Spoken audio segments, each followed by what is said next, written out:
Hi everyone, and welcome to another episode of Please Find Attached. So Mr. Ide, what are we talking about today? Hi, Sean. Thank you. Thank you. I think we're talking about. Oh, by the way, how you doing? Hey, what's up? Yeah. Sorry, your arm. What's happened to your arm? I went to gym.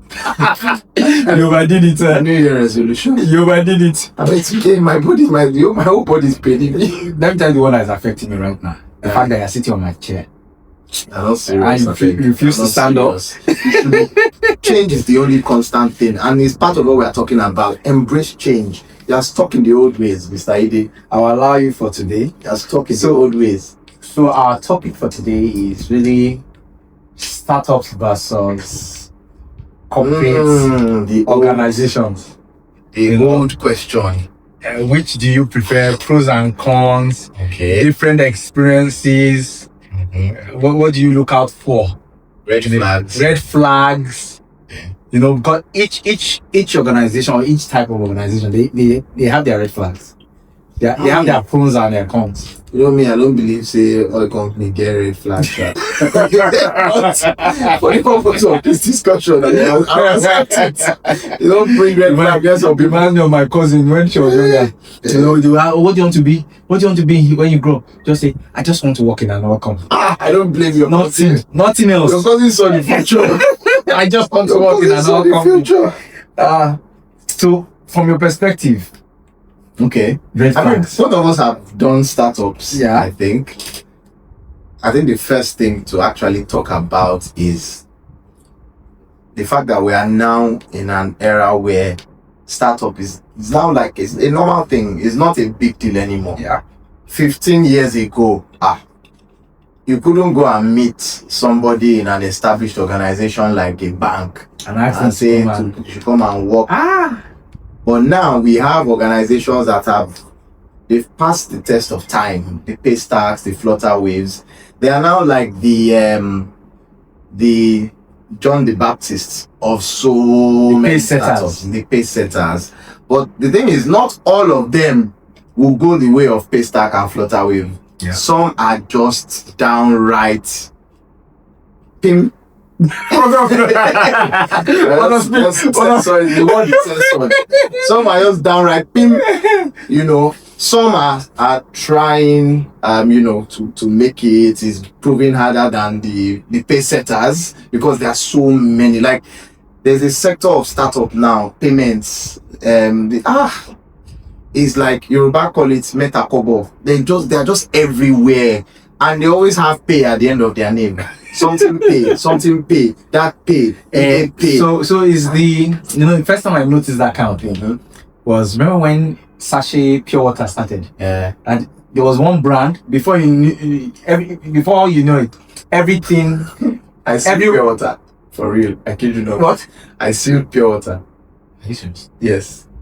My friend's Mopsy, they used to produce in their BQ. So we used to take some. We used to seal it. So as you said it, I was one of the people that made sure that industry grew. Yeah, so before you know it, and that's, to be honest, that's the beauty of Nigeria. Yeah. You know, but the downside, Nigerians copy a lot. So somebody has an idea, says, oh, I want to start a poultry, everybody.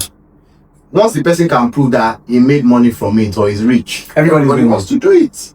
Anyway, back to the topic. So, I think the question is, would you leave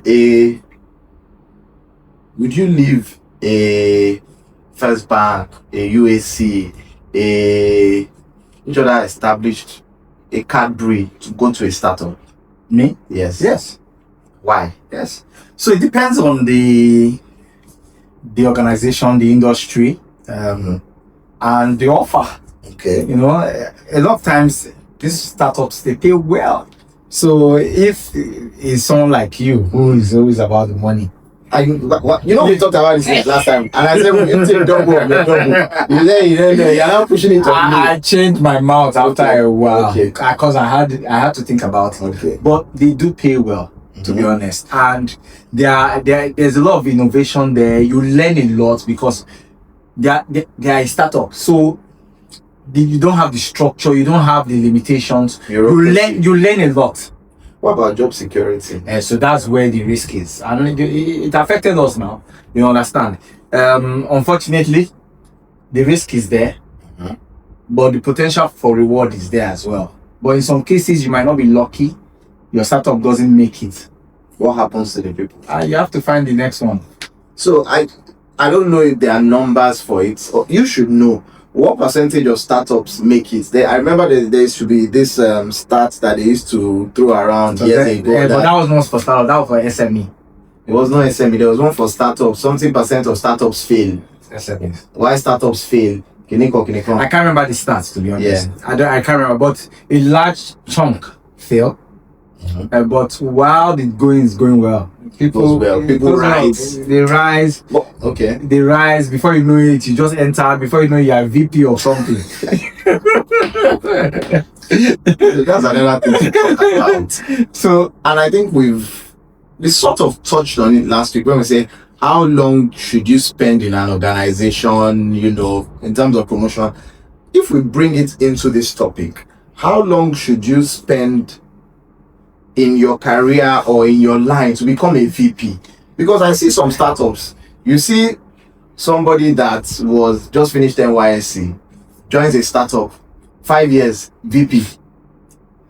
Because, yes, I understand you have the skill to code and everything, and the person is just VP of engineering in 5 years. So VP goes beyond your talent. But the world has changed as well. So when you look at that, you look at, okay, so companies like now the way you said it. No.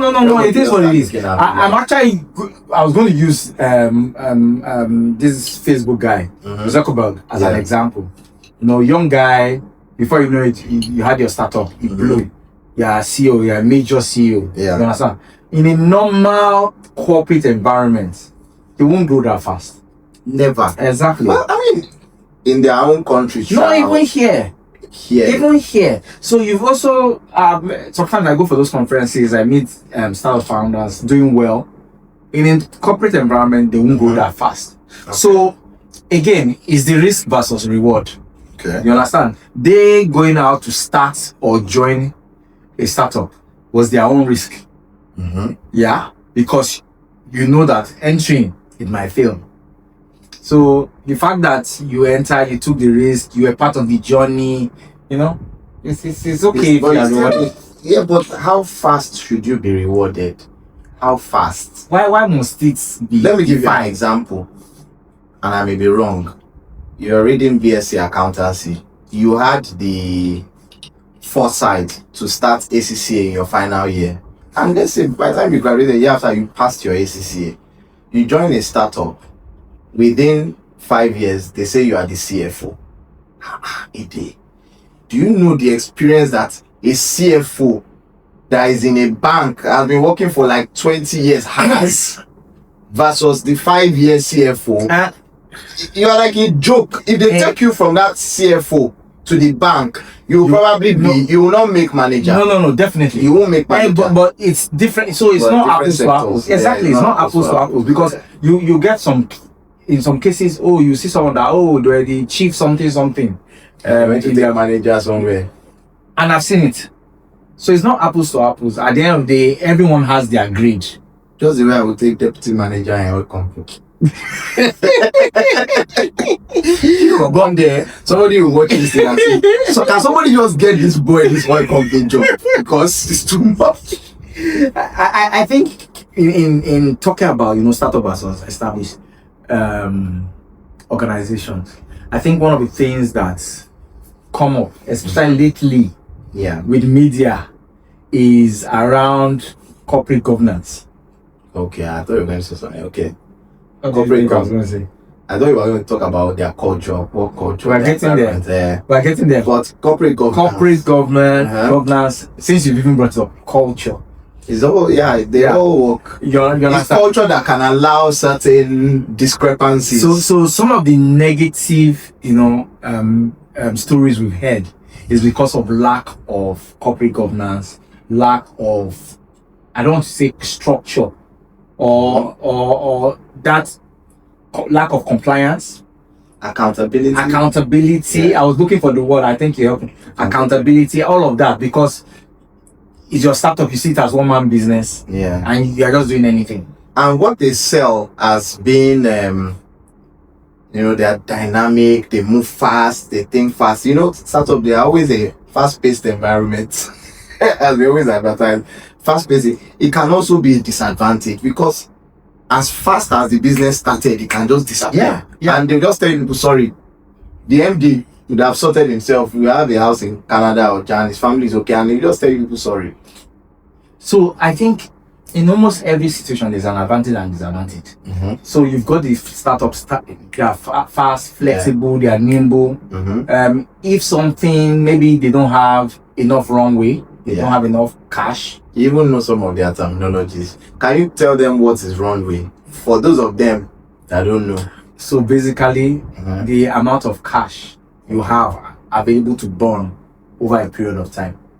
That your aeroplane can still fly. Yes. Okay. Just think about it that way. Thank you. Yeah. So they might not have enough runway, enough time, enough cash, and the business just fails. Or in some cases, think about corporates because of processes. In fact, I'm going through some processes right now. Processes. Things you should have done yesterday. You can't do it because they are trying to check the boxes. Because they said compliance, corporate. I'm not saying compliance is not important. Do you know the irony of it all? This same nimbleness of the startups, when they eventually become big, they now embrace those bureaucracies. Because they have processes. Yeah. Because it's the stage they are in life. Exactly. Yeah. It's like a child growing up. You don't worry about food and where you are sleeping. By the time you are 22, you have to start paying your bills. You have to start. Do you know how many books I've read or movies or even people I've met that they always have that nostalgia for they missed when they were just 20 people. When everybody knew themselves. Yeah. But now I there are work somewhere thousands like that where our whole staff meeting could fit into this room.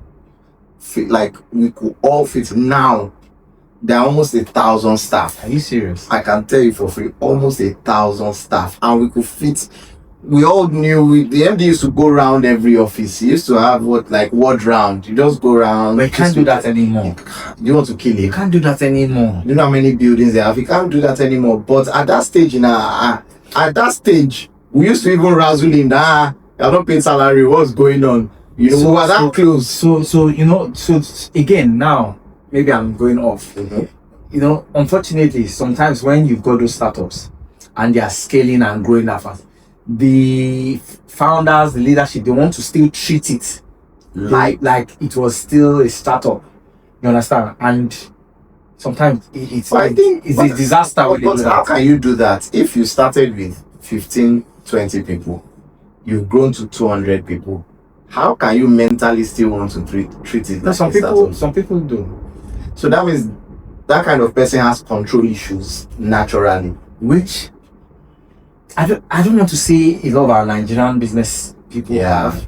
Because I don't know whether it's limited to us. But based on our experience and what we've seen, people always have, I don't want to use the word always, people often have that control. They want to control everything. And it now leads to toxic leadership. In fact, I don't know if it's a startup.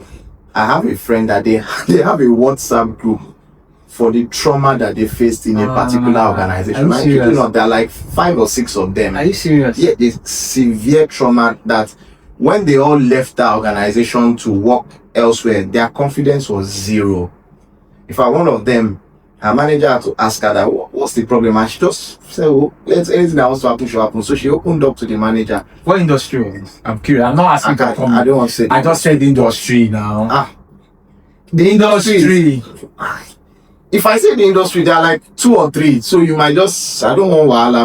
I don't have court money. I don't have court case. The person will watch this thing and tell the judge, sir, I can prove to you. Look at my industry. This hair, and I'm a bad person. So it's my company is talking about. I don't want wahala. Anyway, she opened up to her manager, and the guy was like, "You don't do that here. So relax, express yourself, do your work." But do you know the kind of trauma that you experience? That you can't, zero confidence, and they are all like that, which is what I was talking about. Well, they are not all like that. Apologies, But workplace culture, for me, that is like my own reason. I've experienced it. My brother, it was bad. Which one was bad? Startups. Ojumiri Mapo. My eyes see you waiting. I know. No, but you've been. So for me now, been in more than one startup. I know one was bad.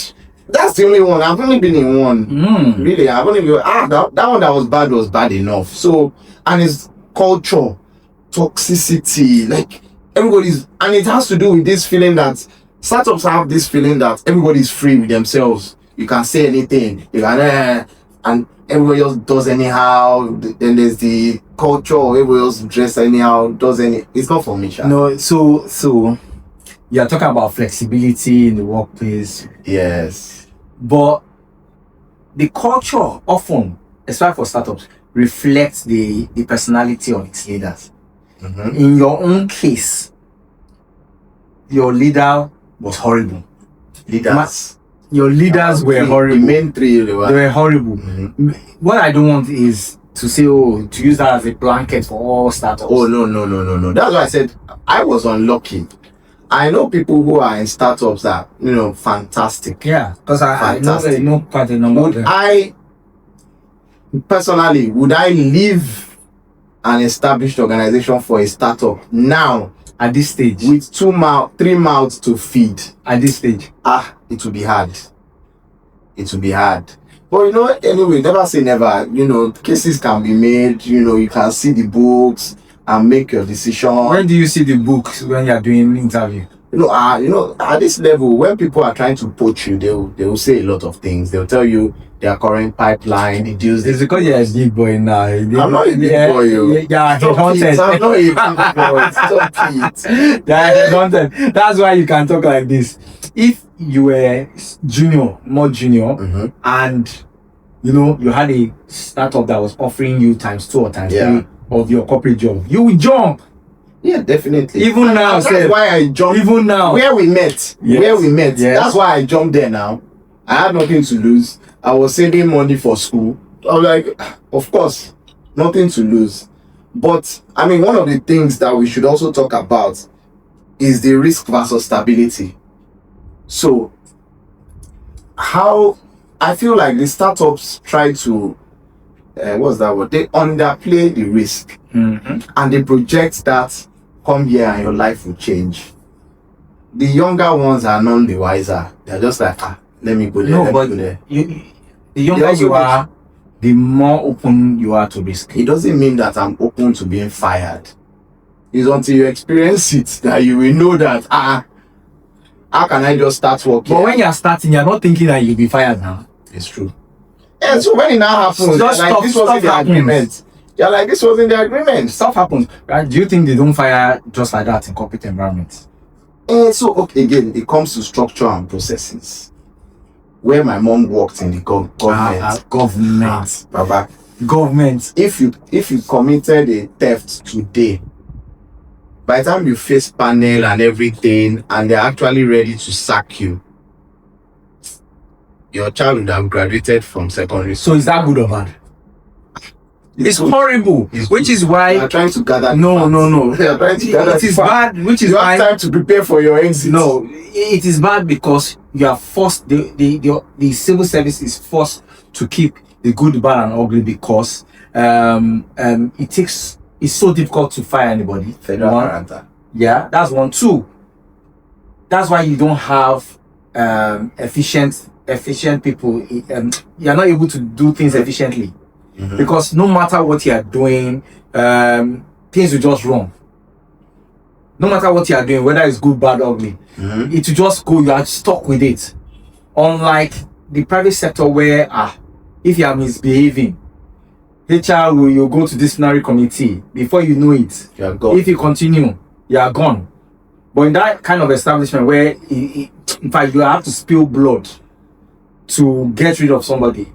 Yeah. You are stuck with people, and they know that, and they know that you are stuck with them. So they have no motivation to change. Well, so that's true, and I think we dwelt on the disadvantages a lot. What are the The advantages. Yeah, There are a lot of positives. Yeah, let's talk one. If it is a well-funded startup, you know, they pay well. The perks are great. The perks are great. You have the financial muscle to even in some cases battle the big players. In some cases, another thing is the flexibility. Many of them are flexible. So remote work from home. You know, I understand. Look at now.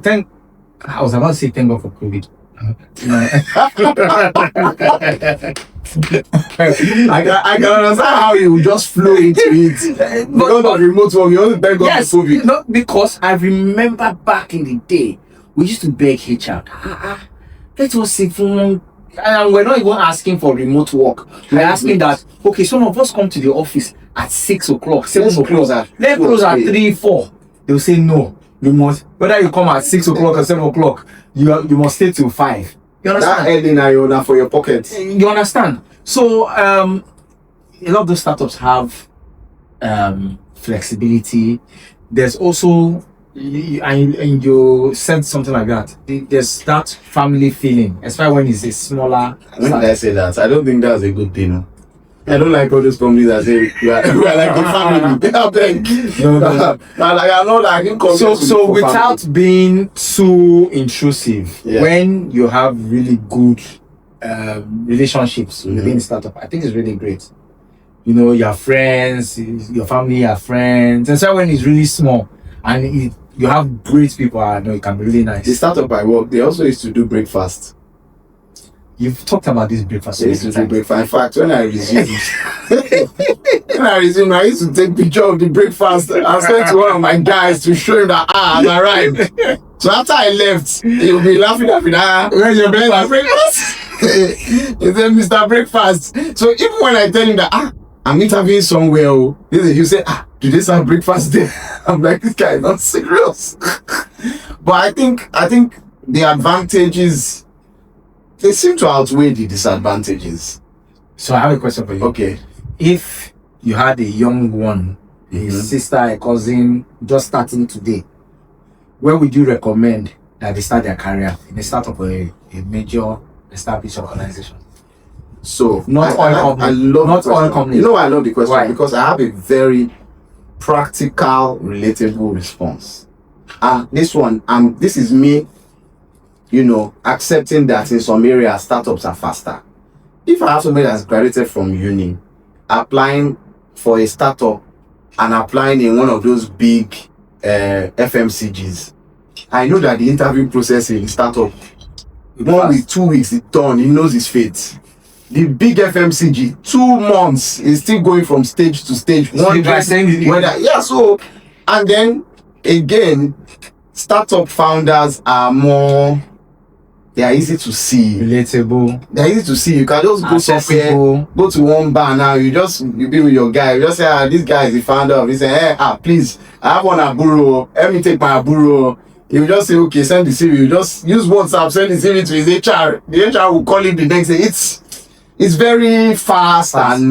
But the established ones process.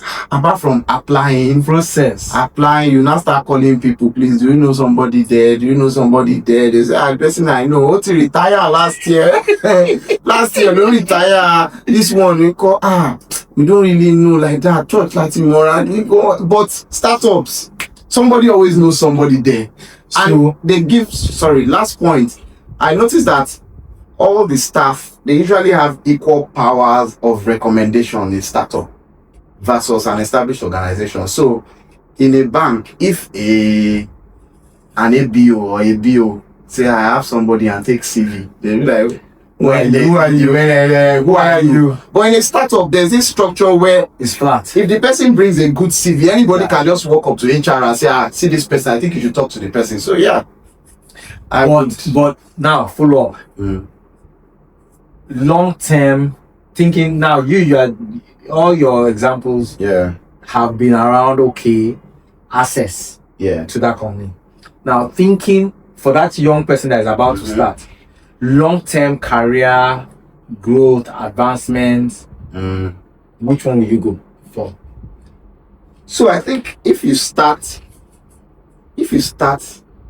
startup, if you start in a startup setting and you find that 5-6 years you are still in a startup setting, you realize that you start to have startup experience that other startups want. So you know all those terminologies that you said, runway, cockpit, what the other one did you say? Funding. You start to learn all those things, and you now become an asset in that startup world. So you have people that are, in fact, some of those this thing, they will say must have startup experience. They know what they're talking about. So if you start your career early and so imagine if you started in Paystack 10 years ago. I don't think you can move to an established. They are so much about that startup life. You can go to a new startup, and that experience that you will have from Paystack will just set that new startup, in the right path. So it all depends on where you started. I think you're right. Talking for the other one. Yeah. Depending on your role in the corporate organization. Yeah. The advantage they have there is that because they have processes, they've got structure, in many cases, they can take that knowledge and experience of the structure and the processes and take it. Yes. So that's the advantage that comes from there, which is why in some cases you see that, some startups at a phase where they are scaling up or they are going for growth. Yes. And they want to put real structure in place. Sometimes they'll bring someone. Case in point, and obviously this one was public knowledge. Money Point poached the CFO of Stanbic. It was because they needed to structure their entire finance infrastructure and make it world class. So, good example. In fact, sometimes they're always surprised when people at that level agree, although those people would have built them stupendously. But I mean, you are getting quality. That for me, I think that was their hire of the year. It was perfect. Good example. But does it work the other way? Do you think a bank like Stanbic would have taken a CFO from a flutter wave to come and run? Maybe CFO is not the role. But if like a bank was looking to, especially a VP engineering, you understand? Yeah. Or, at some point, a lot of the banks now have their own fintechs. Yeah. Right? And maybe they wanted to be nimble and they wanted someone with experience from startup. It might work. Okay. It might work. And I've seen it work actually. Personal experience. Well, trying to figure. Don't worry. Let's leave it. Yeah.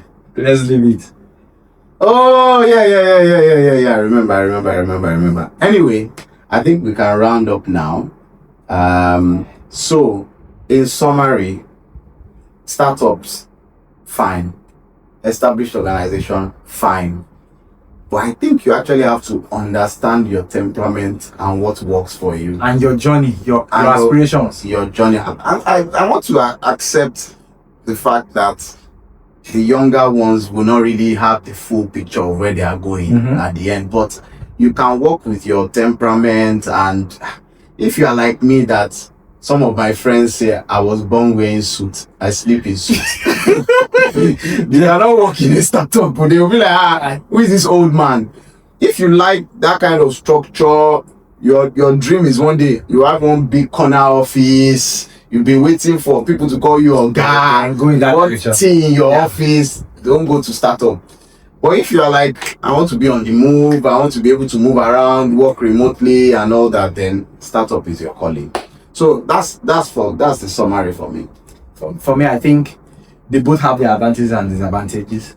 Like you said, it depends on your personality, and really what you want out of your career, your aspirations, and which will work for you. Because sometimes this one will work for you, the corporate environment will work for you. In some other cases, the startup will work for you. But if you want to grow fast, definitely go fast. Does that include financially? Yeah. In fact, a question for viewers. I would like to know, on average, do startups pay better than established organizations? Like, I just even want to have an idea, so that can actually lead to a different topic on another day. Yeah, and I think with that we can wrap up. So thank you for watching, and see you next time. Cheers.